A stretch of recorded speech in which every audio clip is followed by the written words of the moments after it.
एक नवविवाहिता ने शादी के कुछ घंटों बाद ही बिल्डिंग की 7वीं मंजिल से छलांग लगाकर सुसाइड कर लिया। युवती की एक दिन पहले 7 जुलाई को ही शादी हुई थी। घटना सोमवार दोपहर 3:30 बजे बीके कॉल नगर स्थित गोकुल धाम डिपार्टमेंट की है।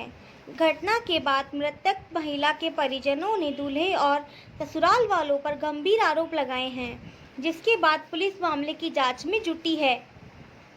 लड़की के पिता ने बताया कि घटना के बाद उन्होंने रौनक बंसल को कई बार कॉल किया, नहीं उठाया। दुल्हन के पिता दीपक शर्मा ने बताया, मुझे डाउट हो रहा है, इनके आपस में छत पर कोई ना कोई बात हुई है। दूल्हे ने शराब पी रखी थी, गुस्से में लड़के ने कोई बात बोली है। घटना के बाद जयपुर से आते ही लड़के और लड़की के माता पिता को कई बार कॉल किया, लेकिन उन्होंने नहीं उठाए। दोपहर 3 बजे मेरी पत्नी के पास लड़के की मां का कॉल आया कि अजमेर आ जाओ। मेरी बच्ची बहुत स्ट्रांग थी। शादी से पहले पता होता कि मेरी बेटी खुद मना कर देती। पूरा परिवार उसी ने संभाल रखा था। दीपक शर्मा ने बताया, हंसी खुशी बेटी विदा होकर गई थी। ससुराल वालों ने कहा था कि हम अब भी नहीं भेजेंगे, 14 तारीख को ही भेजेंगे। गणेश जी के ब्राह्मण 14 जुलाई को ही करना। 10 जुलाई को हमारे यहाँ है। वो अड़ गए कि 14 जुलाई को ही भेजेंगे और उसी दिन दोनों जाएंगे और वापस आ जाएंगे। मेरे पुराने जानकार ने रिश्ता बताया था। उन्होंने कहा कि मेरी बुआ का लड़का है, अच्छा परिवार है, उनकी एक लड़की की शादी हो चुकी है, घर में लड़का और उसके माता पिता ही है। शर्मा का आरोप है कि बेटी को धक्का देकर गिराया है। कृष्णगंज थाना प्रभारी अरविंद चारण ने बताया, कोमल शर्मा 32 वर्षीय पत्नी रौनक बंसल ने सुसाइड किया है। युवती जयपुर की रहने वाली थी। उसकी अजमेर के बीके कॉल नगर गोकुलधाम अपार्टमेंट में फ्लैट नंबर 602 निवासी रौनक बंसल से रविवार को शादी हुई थी। कोमल और रौनक के इंटरकास्ट अरेंज मैरिज थी। रौनक के साड़ियों का बिजनेस है। पुलिस ने बताया कि सोमवार सुबह 4 बजे फेरे हुए थे। सुबह 7 बजे दूल्हा दुल्हन घर पहुंचे। इसके बाद घर में दुल्हन के आने पर रस्में चल रही थी। इस दौरान दुल्हन को घबराहट हुई। वे अपने पति के साथ छत पर चली गई। पति को बोली कि बैठने के लिए कुर्सी लेकर आ जाओ। पति छत पर दूसरी तरफ कुर्सी लेने गया तो इस दौरान उसने छलांग दी। पति दौड़ता हुए नीचे भागा और परिवार के साथ हॉस्पिटल लेकर गया, जहां डॉक्टरों ने मृत घोषित कर दिया। घटना के बाद मृतक महिला के परिजनों की शिकायत के बाद कोमल शर्मा के शव का मेडिकल बोर्ड से पोस्टमार्टम करवाया और शव परिजनों को सुपुर्द कर दिया। और वो जो दूल्हा है वो अपनी बहनों का साइड दे रहा है, तुम ये करो, तुमने ये क्यों नहीं किया, इनको खाना खिलाओ अपने हाथों से। हमने कुटा, हमें लेने नहीं आप जूते छुपाए में इनसे पैसे नहीं दिए गए। मतलब इस तरीके से बिहेवियर किया गया था, सर तो कोई इंसल्टिंग बिहेवियर था हमारे साथ में कल। अच्छा सोनाली जी बताएं, दीदी का क्या यानी कि क्या पढ़ाई लिखाई करी है, क्या करती थी? एमकॉम किया है। वो टीचर थी पिछले 5 साल से 8 साल से 50,000 रुपये महीना कमाती थी। उसने हमारी शादियाँ भी करी और हमारे मम्मी पापा को सपोर्ट भी किया, पूरा परिवार चलाया। और हमारे तक की शादी हो जाएगी तब हमारे भाई के हम आगे पढ़ाई भी करवाएंगे मिलकर। आपको ये लगता है कि वो सुसाइड जैसा कदम ले? सबको कभी दिमाग में नहीं ला सकती, क्योंकि हमेशा हमें बोलती थी हमेशा स्ट्रांग रहना, इंडिपेंडेंट रहना। ठीक है, आपका नाम सोनाली है। हाँ। आपका क्या नाम है? ट्विंकल। दोनों आप बहन हैं उनकी? हाँ। छोटी बड़ी? बड़ी। 4 भाई बहन, 3 बहन 1 भाई, और वो हमारी सबसे बड़ी बहन।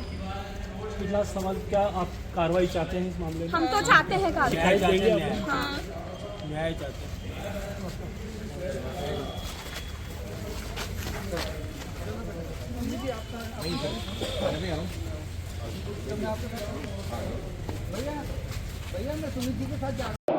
सर, कल जो घटना हुई जी, उसके बाद से आपकी क्या मांग है और आपके क्या आरोप प्रत्यारोप है? जो घटना हुई है उसमें क्या आपके आरोप है? कि जैसे कि आप बता रहे थे कि धक्का दिया गया, क्या घटना?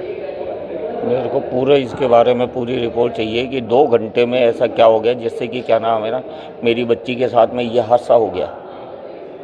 मुझे इसके लिए पूरी क्या नाम है ना इंफॉर्मेशन चाहिए और मेरे को पूरा न्याय चाहिए मेरी बेटी के लिए। आपका क्या आरोप है? आपको क्या लग रहा है, क्या हुआ? अब ये आरोप में तो क्या है, मेरे को तो जो दिख रहा है वो सामने, आप लोग सामने ही देख लो। क्या है कि 2 घंटे मेरे को विदा करे हुए उसको हुए थे। मैं जयपुर पहुंचा हूँ और मेरे पास में वापस फ़ोन आ गया है और इस तरीके की ये वारदात होगी। मैं ये चाहता हूँ कि मेरी बच्ची को क्या नाम है ना, मेरे को न्याय मिले और मेरी बच्ची के साथ क्या हुआ है ये मुझे। क्या उसको प्रताड़ित किया?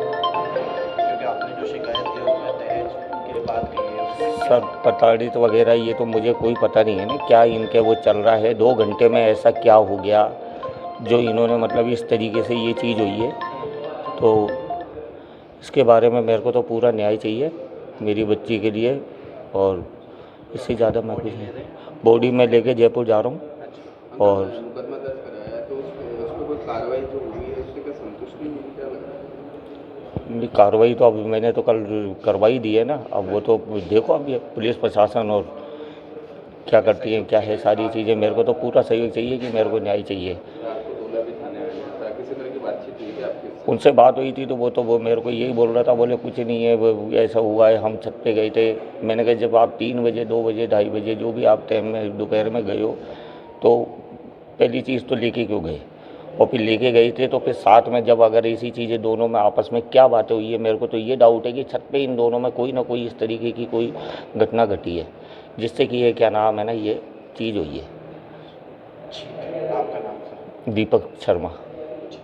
जी, पीहर पक्ष ने कई आरोप लगाए हैं कि है ना पति के द्वारा धक्का देकर के मारा गया, और कई शादी के दिन परेशान करने और दहेज के लिए लिफाफों जैसे कि है ना कई गंभीर आरोप लगाए हैं। इस पर आपका क्या पक्ष है?